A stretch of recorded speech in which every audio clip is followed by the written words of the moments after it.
আজ আমি আমার বন্ধুর বাড়িতে গিয়েছিলাম। কিছুক্ষণ পর আমার বন্ধু আমাকে তার মায়ের সাথে রেখে বাইরে গেল। সে তার প্রেমিকার সাথে দেখা করতে গিয়েছিল। বাড়িতে তখন শুধু আমি আর আমার বন্ধুর মা, যাকে আমি আন্টি বলে ডাকি, আমরা দুজনেই ছিলাম। হঠাৎ আন্টি আমাকে তার ঘরে ডাকলেন।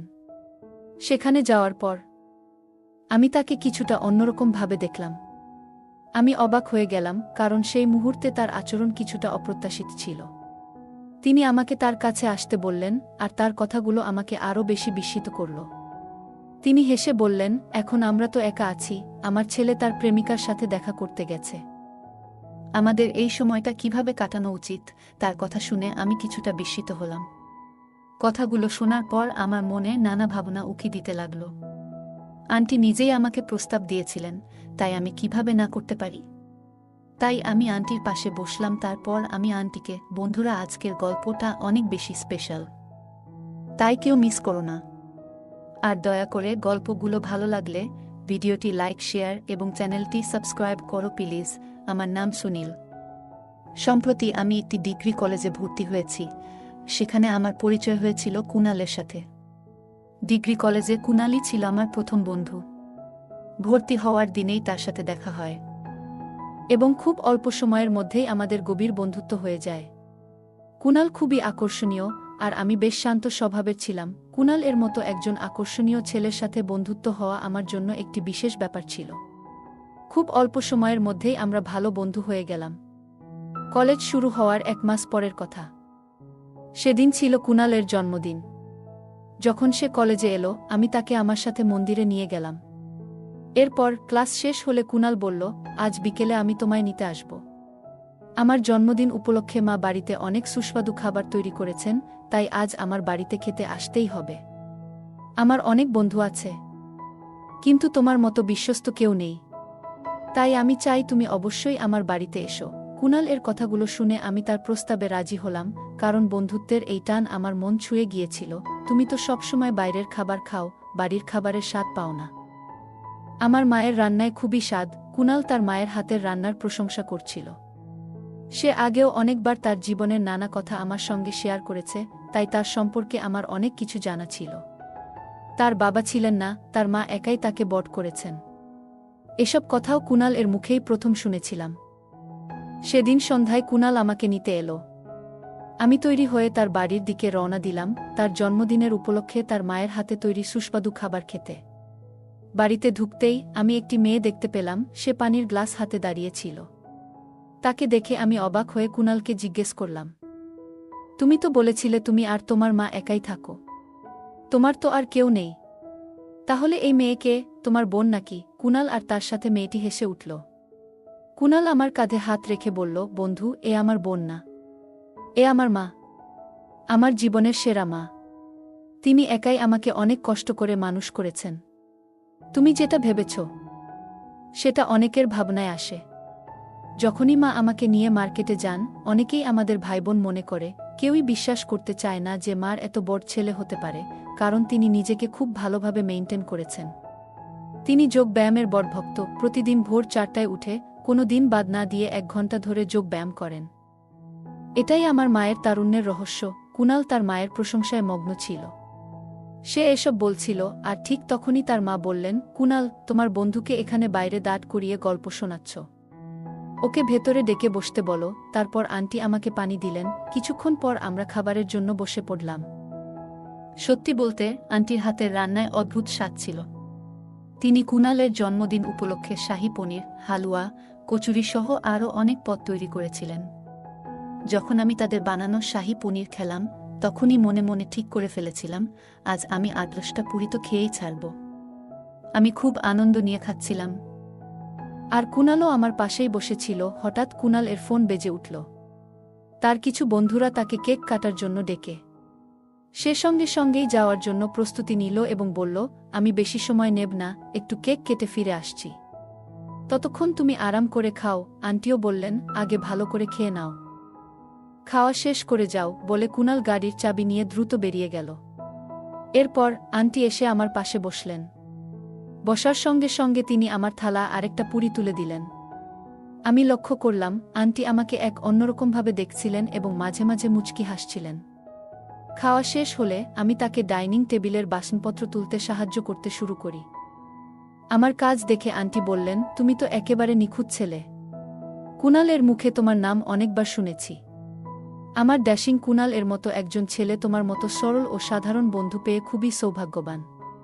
আমি বিশ্বাস করি তোমার সংস্পর্শে থেকে কুনালও তোমার মতো হবে। আন্টির কথা শুনে আমি হেসে দিলাম। এরপর তিনি আমার পরিবারের কথা জিজ্ঞেস করলেন। আমি তাকে জানালাম আমার পরিবার গ্রামে থাকে এবং আমি পড়াশোনার জন্য শহরে একা থাকি। আমরা কথাবার্তা চালিয়ে যাচ্ছিলাম, ঠিক তখনই কুনাল ফিরে এলো। আমাদের কথা বলতে দেখে কুনাল হাসতে হাসতে বলল, সুনীল, মা তোমাকে খুব পছন্দ করেছে। আমি কখনো দেখিনি মা আমার কোনো বন্ধুর সাথে এত কথা বলছে। সাধারণত মা কাউকে বাড়ির দরজা পর্যন্ত আসতে দেয় না। কুনাল কথা বলে যাচ্ছিল, আর আমি ঘড়িতে সময় দেখে মনে মনে ভাবছিলাম যে আমার যাওয়ার সময় হয়ে এসেছে। আমি কুনালকে বললাম, ভাই, অনেক রাত হয়েছে, এবার আমাকে আমার রুমে ছেড়ে দাও। রওনা হওয়ার সময় আন্টি বললেন, সুনীল, আবার এসো। আর পরের বার একটু বেশি সময় নিয়ে আসো। এই বাড়িকে নিজের বাড়ি ভাবো। তারপর আন্টি আমাকে আলিঙ্গন করলেন। আমি বুঝলাম তার আচরণ একটু আলাদা ছিল। তাকে বিদায় জানিয়ে রুমে চলে গেলাম। পরের দিন কলেজে কুনালের সঙ্গে দেখা হলো। সে হাসতে হাসতে বলল, সুনীল, মা তোমার প্রশংসা করেই সারা রাত কাটিয়েছেন।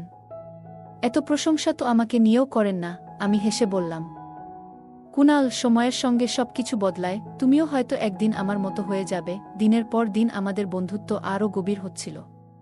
একদিন কুনাল আমাকে বলল, মাকে বিকেলে বাজারে নিয়ে যেতে হবে, কাল তার অফিসে একটা ফাংশন আছে, তার জন্য কিছু কেনাকাটা করতে হবে।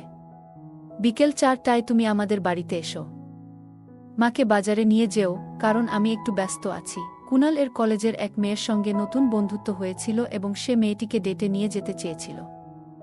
তাই সে আমাকে তার মায়ের দায়িত্ব দিয়েছে। কুনাল তার মায়ের সাহায্য করার জন্য আমাকে পাঠিয়েছে। কলেজে আমি সাধারণত বিকেল 4টায় ক্লাস শেষ করতাম, আর সেদিনও তাই হয়েছিল। 4টায় আমার রুমে গিয়ে আমি কিছুক্ষণ বিশ্রাম নিয়েছিলাম এবং তারপর তৈরি হয়ে কুনাল এর বাড়ির দিকে রওনা দিলাম। কুনাল আমাকে তার বাড়ির দ্বিতীয় চাবি দিয়েছিল। সে বলেছিল, যদি মা বাড়িতে না থাকেন তবে বাইরে অপেক্ষা না করে তুমি চাবি দিয়ে দরজা খুলে ভেতরে ঢুকে বসে থেকো। আমি তার বাড়িতে পৌঁছে দরজায় কড়া নাড়ালাম এবং কয়েকবার ডোরবেল বাজালাম, কিন্তু ভেতর থেকে কোনো সাড়া পেলাম না। এমনকি মনে হলো ডোরবেলটাও ঠিকমতো কাজ করছে না। তখন আমি কুনাল এর দেওয়া দ্বিতীয় চাবি দিয়ে দরজার তালা খুলে ভেতরে প্রবেশ করলাম। ঘরে ঢুকে দেখলাম কেউ নেই, কিন্তু হঠাৎই একটা ঘর থেকে পানির শব্দ শোনা গেল। আমার মনে হলো যে হয়তো ঘরের কোনো নলের পানি অনবরত পড়ছে। পানির অপচয় যেন না হয়, তাই শব্দের উৎস খুঁজতে এগিয়ে গেলাম। শব্দের পিছু করতে করতে আমি একটি ঘরের সামনে এসে দাঁড়ালাম। বাথরুমের দিক থেকে হালকা পানির শব্দ শোনা যাচ্ছিল। দরজার কাছে এসে হাত বাড়াতেই দরজাটি খুলে গেল। সামনে তাকাতেই দেখি কুনালের মা দাঁড়িয়ে আছেন। তিনি পুরোপুরি ভেজা। তার ভেজা পোশাক এবং চুল থেকে জল গড়িয়ে পড়ছিল। আমি যখন তার দিকে তাকালাম, তার সৌন্দর্যে এতটাই মুগ্ধ হয়ে পড়েছিলাম। হঠাৎ দরজার বন্ধ হওয়ার শব্দে আমি বাস্তবতায় ফিরে এলাম। বুঝতে পারলাম কুনালের মা আমাকে দেখে আবার বাথরুমের দরজা বন্ধ করেছেন। আমি ধীরে ধীরে হেঁটে ঘরের দিকে গিয়ে বসলাম। কিছুক্ষণ পরে তিনি ঘরে এলেন এবং জিজ্ঞাসা করলেন, সুনীল, তুমি এই সময় এখানে কিভাবে? আমি তাকে সব কথা খুলে বললাম এবং ক্ষমা চাইলাম। তিনি বললেন, এতে কিছুই হয়নি। আমি মোটেই বিরক্ত হইনি। তার কথা শুনে আমি কিছুটা বিব্রত হলাম। তিনি বললেন, তুমি এখানে কয়েক মিনিট অপেক্ষা করো, আমি একটু রেডি হয়ে আসছি। এরপর তিনি নিজের ঘরে গেলেন এবং কিছুক্ষণ পর সাধারণ পোশাকে ফিরে এলেন। তবুও তিনি এত সুন্দর লাগছিলেন যে আমার চোখ ফেরাতে পারছিলাম না। তিনি এসে আমার কাছে বসলেন এবং আমার চুলে হাত বুলিয়ে বললেন, সুনীল, তুমি এত কি ভাবছ? তিনি বললেন, চলো, তাড়াতাড়ি করো, সন্ধ্যায় ফিরে এসে আমাকে রান্না করতে হবে। ওনার কথা শুনে আমি নিজেকে সামলে নিলাম এবং তার সাথে বাজারে যাওয়ার জন্য বেরিয়ে পড়লাম। বাইকে ওনার উঠার পর তিনি দুহাতে আমার কাঁধে ধরে বসলেন। আন্টি যেখানেই যেতে চেয়েছিলেন আমি তাকে সেখানে নিয়ে যাচ্ছিলাম। বাজার থেকে বাড়ি ফিরে তিনি বললেন, আজ থেকে যদি আমাকে বাজারে যেতে হয় আমি তোমাকেই নিয়ে যাব। কারণ তুমি কোনো আপত্তি করো না, যেখানে আমি বলি তুমি সেখানে নিয়ে যাও। এতে আমার কাজ দ্রুত হয়ে যায়। না হলে তোমার বন্ধু কুনাল আমাকে একটা দোকানে নামিয়ে রেখে নিজে বসে থাকে, আর আমি পায়ে হেঁটে বাকিটা বাজার করতে হয়। কিন্তু তুমি তো সব ব্যাগও নিয়েছ, আমাকে গাড়িতে নিয়ে গেছ, এতে আমার অনেক সময় বেঁচে গেছে। তারপর তিনি মৃদু হেসে আমার গালে স্পর্শ করলেন এবং আমাকে প্রশংসা করলেন। সেটা তিনি স্বাভাবিকভাবে করেছিলেন নাকি তার মনে অন্য কিছু ছিল সেটা বোঝা আমার পক্ষে সম্ভব হয়নি। তবে ঘটনাটি আমার মনে গভীরভাবে দাগ কাটতে শুরু করল। আমি সেই ভাবনায় মগ্ন ছিলাম। এদিকে তিনি নতুন শাড়ি পরে এসে আমার সামনে দাঁড়ালেন। আন্টি আমাকে জিজ্ঞেস করলেন, এই শাড়িতে আমি কেমন লাগছি? আমি বললাম, আন্টি, আপনি তো দারুণ লাগছেন। তবে শাড়ির সামান্য একটা অংশ একটু ঢিলা মনে হচ্ছে। আমার কথা শুনে তিনি বললেন, সম্ভবত পিছনের ফিতে বাঁধা হয়নি। সুনীল, তুমি কি একটু সাহায্য করবে? আমি তাকে ফিতে বাঁধতে সাহায্য করলাম। কাজ শেষ করে সামনে দাঁড়িয়ে দেখলাম তিনি চোখ বন্ধ করে একদম শান্তভাবে দাঁড়িয়ে আছেন। আমি ডাকতেই তিনি চোখ খুলে মুচকি হেসে বললেন, কেমন লাগছে? আমি উত্তরে বললাম, আপনি সাধারণতই সুন্দর দেখতে, তবে এই শাড়িতে আপনার সৌন্দর্য আরও বেশি উজ্জ্বল হয়ে উঠেছে। আমার মুখ থেকে প্রশংসা শুনে তিনি লজ্জা পেয়ে তার ঘরে চলে গেলেন। ঠিক তখনই কুণালের ফোন এলো। কুণাল বলল যে সে আজ রাতে তার বান্ধবীর সাথে বাইরে থাকবে এবং তার মাকে একা রাখতে চায় না। সে আমাকে বলল, তুমি যদি মায়ের সাথে থাকো তবে মা আমাকে ফোন করে বিরক্ত করবেন না। তুমি সবকিছু যেমন সুন্দরভাবে সামলে নিয়েছ, আজ রাতেও তেমনভাবেই সামলিয়ে নিও। ফোন রেখে দিল কুণাল। কিছুক্ষণ পরে আন্টি শাড়ি বদলে এসে আমাকে জিজ্ঞেস করলেন, কুণালের কি খবর? বন্ধুত্বের খাতিরে আমাকে আন্টিকে একটা ছোট্ট মিথ্যা বলতে হলো। আমি বললাম, কুণাল আমাদের স্যারের খুব প্রিয় ছাত্র, স্যারের কিছু কাজ ছিল, তাই তাকে আজ রাতে স্যারের বাড়িতে থাকতে হবে। সে আজ ফিরবে না। আমার কথা শুনে আন্টির মুখে একটা মৃদু হাসি ফুটে উঠল। তিনি বললেন, আমি তো একা বাড়িতে থাকতে পারি না, তাই আজ রাতে তোমাকে এখানেই থাকতে হবে। এটা কুণাল আগেই আমাকে জানিয়ে দিয়েছিল। বন্ধুত্বের জন্য মাঝে মাঝে এমন মিথ্যে বলতেই হয়, আর আমার অবস্থা তখন এমনই ছিল। আমি আন্টির সাথে থেকে যাওয়ার জন্য সম্মতি দিলাম। তবে আমি বুঝতেও পারিনি সেই রাতে আমার আর আন্টির মধ্যে কি হতে চলেছে। রাতের খাবার শেষে আন্টি আমাকে তার ঘরে ডাকলেন। আমরা অনেকক্ষণ কথা বললাম। তিনি আমার পরিবার সম্পর্কে জানতে চাইলেন। আমি বললাম, আমার বাবা মা গ্রামে কৃষিকাজ করেন, আর আমি শহরে পড়াশোনার জন্য একা থাকি। শহরে আমার আর কেউ নেই। আমি কথা বলতে বলতে হঠাৎ থেমে গেলাম যখন আন্টি আমার মুখের উপর হাত রাখলেন। তিনি বললেন, সুনীল, এমন কথা আর কখনো বলো না। মনে রেখো, এখানে তুমি একা নও, আমি আছি তোমার পাশে। তুমি কখনো একা নও। আন্টির কথায় যেন একটু দ্বিধা ছিল। তিনি কিছু বলার আগে হঠাৎ কুণালের নাম উল্লেখ করলেন, তবে তার দৃষ্টিতে কিছুটা অস্বাভাবিকতা লক্ষ্য করলাম। বয়সের কারণে আমি তার দৃষ্টির পরিবর্তন বুঝতে পারছিলাম। এই পরিস্থিতি এড়াতে আমি মৃদু কাশির ভান করলাম। আমাকে কাশতে দেখে তিনি হাসলেন এবং পানি এনে পাশে বসে পড়লেন। আমি বললাম, আন্টি, রাতে জিন্স পরে ঘুমাতে একটু অস্বস্তি হয় আমার। কুণালের কোনো আরামদায়ক পোশাক থাকলে দিন, আমি সেটা পরে ঘুমাতে চাই। তিনি বললেন, কুণালের ঘর থেকে আলমারি খুলে নিজেই কাপড় নিয়ে নাও। কুণালের ঘরে গিয়ে আলমারি খোলার সাথে সাথে সেখানে বিভিন্ন ধরনের পারফিউম, ব্রেসলেট এবং আরও অনেক জিনিস দেখতে পেলাম। কৌতূহলবশত একটি ব্রেসলেট পরে নিলাম এবং একটা রঙিন শার্টও গায়ে পরলাম। তারপর আমি চুলে জেল লাগিয়ে কুণালের মতো একটা স্টাইল করার চেষ্টা করলাম। আয়নার সামনে দাঁড়িয়ে নিজের দিকে তাকাচ্ছিলাম।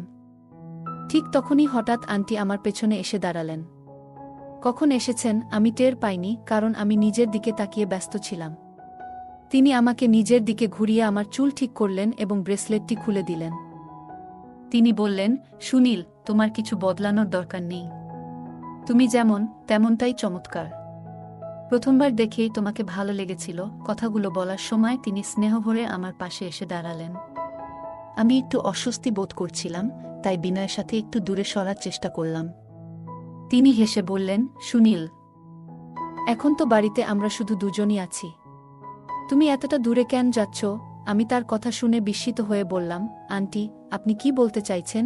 কিছুক্ষণ চুপ থাকার পর মনে হলো তিনি কিছুটা অস্বস্তি বোধ করছেন এবং দ্রুতই নিজের অবস্থান পরিবর্তন করলেন। তার আচরণে আমি কিছুটা অস্বস্তি অনুভব করতে শুরু করলাম। তাই হঠাৎ করে তার হাত ধরলাম এবং তাকে কুণালের ঘর থেকে বাইরে নিয়ে গেলাম। তিনি দরজায় কয়েকবার ধাক্কা দিলেন, কিন্তু আমি দরজা খুলিনি। কারণ যা ঘটছিল তার জন্য আমি মানসিকভাবে প্রস্তুত ছিলাম না। তার সৌন্দর্য আমার মনকে গভীরভাবে প্রভাবিত করেছিল, তবে কিছু বিষয় ঠিক মনে হচ্ছিল না। সেই রাতে আমি দরজাটি বন্ধ রেখেই ঘুমাতে গেলাম। পরের দিন সকালে প্রায় 6টার দিকে কুনাল বাড়ি ফিরল। আমি কুনালের সঙ্গেই তার বাড়ি থেকে তৈরি হয়ে কলেজ যাওয়ার জন্য বেরিয়ে পড়লাম। কলেজ যাওয়ার সময় কুনালর বাইকের পেছনে বসে আমি বললাম, কুনাল, তুমি তো তোমার জীবনের সঙ্গিনী খুঁজে পেয়েছ, তবে তোমার মায়ের পুনরায় বিয়ের কথা ভেবেছ কি? আমার এ কথা শুনেই কুনাল হঠাৎ করে মাঝপথে বাইক থামিয়ে দিল এবং আমাকে নিচে নামিয়ে বলল, সুনীল, তুমি আমার সবচেয়ে ভালো বন্ধু, তাই তোমাকে বলছি, আমি মায়ের দ্বিতীয় বিয়ের ঘোর বিরোধী। এই বয়সে মায়ের জীবনসঙ্গীর প্রয়োজন নেই। আমি এখন বড় হয়েছি এবং মায়ের পুনরায় বিয়ে আমার কাছে একেবারেই গ্রহণযোগ্য নয়। আমার করা প্রশ্নটি হয়তো কুনাল এর পছন্দ হয়নি, কারণ কুনাল আমাকে রাগান্বিতভাবে উত্তর দিয়েছিল, তাই আমি তখন সেই বিশ্বাসটি বন্ধ করে দিয়েছিলাম। দেখতে দেখতে 1 মাস কেটে গেল। এই 1 মাসে আমি একবারও কুনাল এর বাড়িতে যাইনি। এখন আমাদের কলেজে অ্যাসাইনমেন্ট জমা দেওয়ার সময় চলে এসেছে। একদিন রাত 8টার দিকে কুনাল আমার রুমে এসে হাজির হয়। সে আমাকে অনুরোধ করতে থাকে যাতে আমি তার অ্যাসাইনমেন্টটি সম্পূর্ণ করে দিই। আমি সব সময় আমার কাজ সময় মতো করে রাখি, তাই আমার সব অ্যাসাইনমেন্ট আগেই শেষ হয়ে গিয়েছিল। কুনালের অ্যাসাইনমেন্টটি শেষ করতে আমি রাজি হয়ে গেলাম। কিন্তু তখন রুমে বিদ্যুৎ ছিল না। আধা ঘন্টা কেটে গেছে, তবু আলো ফিরে আসেনি। কিছুক্ষণের মধ্যেই জানতে পারলাম যে পরবর্তী 3 দিন পর্যন্ত বিদ্যুৎ আসবে না। কুনাল আমাকে বলল, এখানে বিদ্যুৎ নেই তো কি হয়েছে? আমার বাড়িতে লাইট, ইনভার্টার সব আছে। প্লিজ আমার সাথে বাড়িতে চলো। কুনালের অনুরোধে আমি তার সাথে তার বাড়ি যাওয়ার জন্য রাজি হলাম। বাড়িতে পৌঁছেই আমি কোনো দিকে না তাকিয়ে সরাসরি তার ঘরে চলে গেলাম এবং দরজা বন্ধ করে দিলাম। কুনাল আমাকে অ্যাসাইনমেন্ট লেখার জন্য দিয়ে নিজে তার গার্লফ্রেন্ডের সাথে ফোনে কথা বলতে লাগল। তার গার্লফ্রেন্ড একাই নিজের রুমে থাকে। হঠাৎ কুনাল ফোনটি বন্ধ করে আমার দিকে ফিরে বলল, সুনীল, আজ রাত তুমি এখানে সব সামলে নাও। আমি আমার গার্লফ্রেন্ডের সাথে দেখা করতে যাচ্ছি, সম্ভবত সকালে ফিরব। আর হ্যাঁ, অ্যাসাইনমেন্ট জমা দেওয়ার জন্য এখনও 4 দিন বাকি আছে, তুমি চাইলে ঘুমাতে পারো। আমি কুনালকে বাইরে যেতে নিষেধ করছিলাম, কিন্তু সে কথা না শুনে বেরিয়ে গেল। প্রায় আধা ঘন্টা পর আমি তার রুমে বসে অ্যাসাইনমেন্ট লিখছিলাম, তখন দরজায় টোকা পড়ল। বাইরে গিয়ে দেখলাম আন্টি 2টি গ্লাসে দুধ নিয়ে এসেছেন। কুনাল ঘরে নেই, এই বিষয়টি যেন তিনি না বুঝতে পারেন। তাই আমি তাকে ঘরে ঢুকতে দিলাম না এবং বাইরে গিয়ে বললাম, কুনাল ঘুমিয়ে পড়েছে। তিনি আমাকে 1 গ্লাস দুধ দিয়ে তার ঘরে ফিরে গেলেন। আমি ডাইনিং রুমে বসে দুধ খেয়ে আবার কুনাল এর ঘরে ফিরে এলাম। হঠাৎ আন্টির ঘর থেকে অদ্ভুত শব্দ শুনে আমি আতঙ্কিত হয়ে তার ঘরের দিকে ছুটলাম। ঘরে ঢুকেই দেখি আন্টি নেই। পেছনে দরজা বন্ধের শব্দ হলো। দেখলাম আন্টি দরজাটি বন্ধ করেছেন। আমি জিজ্ঞাসা করলাম, আন্টি, এটা কি হচ্ছে? তিনি হেসে আমার মাথায় হাত বুলিয়ে বললেন, তোমাকে এখানে আনতেই হতো, তাই এমনটা করেছি। তুমি তো আমাকে ভালোবাসো, তাহলে এমন করতেছ কেন? আমি বললাম, আপনি আমার জন্য মায়ের মতো। আমি কিছু ভুল করতে পারি না, দয়া করে আমাকে মাফ করুন। তখন তিনি রেগে গিয়ে আমার শার্টের বাটন এমনভাবে টানলেন যে সেগুলো ছিঁড়ে মাটিতে পড়ে গেল। আন্টি হঠাৎ আমার কলার ধরে বললেন, আমি তোমার মায়ের মতো হতে পারি, কিন্তু মা নই। এটা মনে রেখো। তার কথায় আমার চিন্তাধারায় একটা পরিবর্তন আসলো। সত্যিই তিনি আমার মায়ের মতো যত্নবান ছিলেন, কিন্তু মা ছিলেন না। তার কথা শুনে আমি শান্ত হয়ে তাকে বললাম, যদি কখনো কোনো ভুল করে আপনাকে কষ্ট দিয়ে থাকি, তার জন্য ক্ষমা করবেন। কিন্তু আজ বুঝলাম আপনি আমাকে কি বোঝাতে চেয়েছেন। আপনার ব্যক্তিত্ব এবং সুন্দর মন আমাকে সবসময় মুগ্ধ করেছে। আমার কথায় আন্টি খুবই খুশি হলেন। তার মুখে যেন এক আলাদা রকমের খুশি ফুটে উঠল। তিনি আমার হাত ধরে বেশ কিছুক্ষণ রাখলেন। আমি তাকে আমার পাশে বসতে বললাম। তিনি মুচকি হেসে বললেন, আমি জানতাম একদিন তুমি আমার সঙ্গে দেখা করতে আসবে। এবার আমাকে তোমার ঘরের ঠিকানা দাও, যাতে যখন কুনাল বাড়িতে থাকবে না, তখন আমি আসতে পারি। বলার সময় তিনি তার মাথা আমার কাঁধে রাখলেন। আমি তার হাত ধরে বললাম, আপনি সবসময় আমার সম্মতি পাবেন। আমি একটু হাসি দিয়ে বললাম, আন্টি, আমার একটা প্রশ্ন আছে। আপনি আমার মধ্যে এমন কি দেখলেন যে কয়েকদিনের মধ্যেই আমার প্রতি আকৃষ্ট হলেন? কুনাল যখন 8 বছরের ছিল, তখন তার বাবা আমাদের ছেড়ে চলে গেলেন। তারপর থেকে আমি অনেক কষ্টে ওকে বড় করেছি। এখন আমার আর্থিক অবস্থার কিছুটা উন্নতি হয়েছে। কিন্তু যখন কুনাল কলেজে যেতে শুরু করল, তখন থেকে আমি ওকে তার বান্ধবীর সঙ্গে কথা বলতে দেখতাম। তিনি আরও বললেন, আমারও কিছু বান্ধবী আছেন যারা তাদের স্বামীদের সঙ্গেও এবং কিছু প্রেমিকের সঙ্গেও খুব সুখী জীবন যাপন করেন। কখনো কখনো তাদের দেখে আমারও একটু ঈর্ষা হতো। কিন্তু সেদিন যখন তোমাকে দেখলাম, তখনই তোমার প্রতি আমার মনে অন্যরকম একটা অনুভূতি জন্মালো। তারপর যখনই আমাদের দেখা হয়েছে, তুমি আমার মন জয় করেছ। তুমি আমাকে সবসময় সম্মানের সঙ্গে দেখেছ, আর তোমার এই আচরণই আমাকে তোমার প্রতি ভালোবাসা জন্মিয়েছে। আমি শান্ত স্বরে বললাম, আপনি আমাকে এত প্রশংসা করলেন, তার জন্য ধন্যবাদ। তবে যদি কুনাল এটা জেনে যায়, তখন কি করবেন? আন্টি মুচকি হেসে বললেন, সেটা পরে দেখা যাবে। এখন আমি শুধু কিছু সুন্দর মুহূর্ত কাটাতে চাই, যার জন্য আমি বহুদিন ধরে অপেক্ষায় ছিলাম। তিনি কাছে আসার চেষ্টা করছিলেন। আমি শান্তভাবে বললাম, আন্টি, আপনি যা খুঁজছেন তা সাময়িক শান্তি নয়। আপনার কথাবার্তা থেকে বোঝা যাচ্ছে আপনি এমন একজনকে খুঁজছেন যে আপনাকে সারা জীবন ভালোবাসবে এবং যত্ন করবে। আমি আপনার মঙ্গলের জন্য বলছি, তবে আপনি এই বিষয়টি ভুলভাবে দেখছেন। আমি আরও বললাম, যদি আপনি প্রকৃত ভালোবাসা এবং সাময়িক অনুভূতির মধ্যে পার্থক্য বুঝতে পারেন, তাহলে নিজের প্রয়োজনগুলো আরও স্পষ্টভাবে উপলব্ধি করতে পারবেন। আমি আন্টির দিকে তাকিয়ে শান্তভাবে বললাম, আপনি যদি সত্যিই বিষয়টি বুঝতেন, তবে আপনি এমন সিদ্ধান্ত নিতেন না। আপনার সৌন্দর্য আমার কাছেও দৃষ্টিগোচর, কিন্তু কিছু সম্পর্কের সীমা আছে যা আমরা কখনো অতিক্রম করতে পারি না। আপনাকে এটা বুঝতে হবে যে আপনার কি প্রয়োজন। যদি আপনি শুধু আবেগের বশে আমার সঙ্গে কিছুটা সময় কাটান, তাহলে পরে আপনাকে সেই মুহূর্তগুলোর জন্য অনেক আফসোস হবে। কারণ এই ধরনের সম্পর্ক কখনো সমাজে স্বীকৃত হতে পারে না। আর আমাদের সম্পর্কেও কোনো ভিন্ন নাম দেওয়া যাবে না। আমার কথাগুলো শুনে আন্টির চোখে এক ধরনের উপলব্ধির ছাপ পড়ল। তিনি ধীরে ধীরে মাথা নেড়ে মেনে নিলেন। তারপর তিনি আমার কাছে ক্ষমা চাইলেন এবং আমি যখন তার ঘর থেকে বেরিয়ে আসছিলাম, তিনি আমাকে আর থামানোর চেষ্টা করেননি। আমি কুনালের ঘরে ঢুকতেই দেখি কিছুক্ষণ পর কুনাল জানালা দিয়ে ভেতরে ঢুকল। তার হঠাৎ ফিরে আসার কারণ জিজ্ঞাসা করতেই সে বলল, আমার বান্ধবীর মাথায় একটু ব্যথা ছিল, তাই ওকে মেডিকেল থেকে ওষুধ এনে দিলাম। এজন্যই ওর কাছে গিয়েছিলাম। কুনালের কথা শুনে হেসে বললাম, কুনাল, কিছু মাস হলো তোমার ওর সাথে বন্ধুত্ব হয়েছে, আর এত অল্প সময়ে তোমার মধ্যে তার প্রতি এত টান। কিন্তু তোমার নিজের মায়ের কথা কি ভাবো? তারও তো একজন সঙ্গীর প্রয়োজন হতে পারে, তাই না? আমি বললাম, জীবনে সবারই সঙ্গীর প্রয়োজন হয়। তুমি তোমার নিজের জীবন নিয়ে ব্যস্ত হয়ে পড়বে, কিন্তু তোমার মায়েরও তো জীবনে একজন সঙ্গী দরকার হতে পারে, যিনি তার যত্ন নেবেন।